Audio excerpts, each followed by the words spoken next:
प्रेम महामृत्यु है। जिसने मृत्यु को न समझा, वह प्रेम को भी समझ न पाएगा।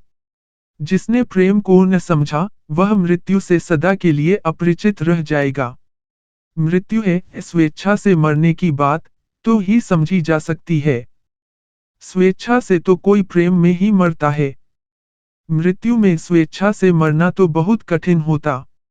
जिसने प्रेम में मरना सीखा, मिटना सीखा, जिसने मिटने का मजा ले लिया, जिसे मिटने का स्वाद आ गया, वह शायद मृत्यु में भी मिटने को स्वेच्छा से राजी हो जाए।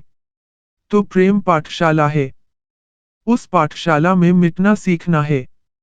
और मिटे बिना कोई प्रेम को उपलब्ध नहीं होता। तुम जब तक हो तब तक प्रेम न हो सकेगा।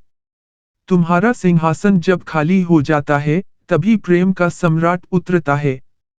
इसलिए मिटने की तैयारी हर हालत में जरूरी है। उससे ही तुम प्रेम को जानोगे। उससे ही तुम प्रार्थना को जानोगे। उससे ही तुम मृत्यु को जानोगे। उसी से तुम परमात्मा को जानोगे। प्रेम कुंजी है। और उस एक कुंजी से सभी ताले खुल जाते हैं। इसलिए तो फरीद कहते हैं, अकथ कहानी प्रेम की। द्वार बहुत होंगे, ताले बहुत होंगे, लेकिन सब तालों के बीच एक कुंजी काम कर जाती है, वह प्रेम की है। इसलिए अनिवार्यतया प्रेम के साथ मृत्यु की चर्चा करनी ही पड़ेगी।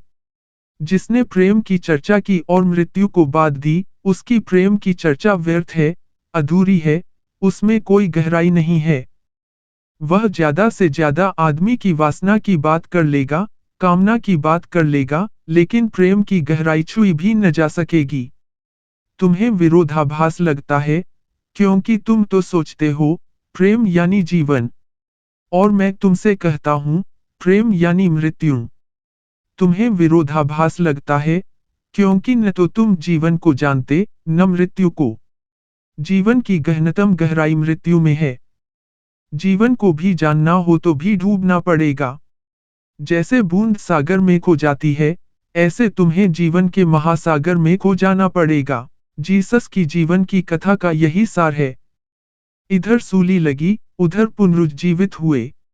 ईसाइयत भूल गई उस बात को, ठीक से समझ न पाई, क्योंकि प्रेम को और मृत्यु को जोड़ना ईसाइयत को भी मुश्किल पड़ा। जीसस को मानने वाले, जीसस के सूली चढ़ते वक्त सोचते थे, जीसस मरेंगे नहीं।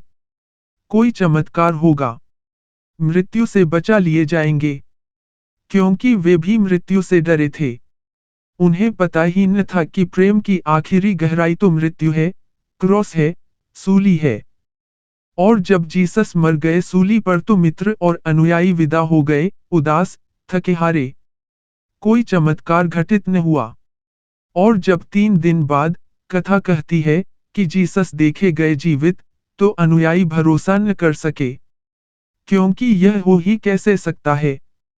जो मर गया सूली पर वह पुनरुज्जीवित कैसे? असंभव। फिर चूक गए। प्रेम की गहराई मृत्यु है, और मृत्यु से पुनरुज्जीवन है, नया।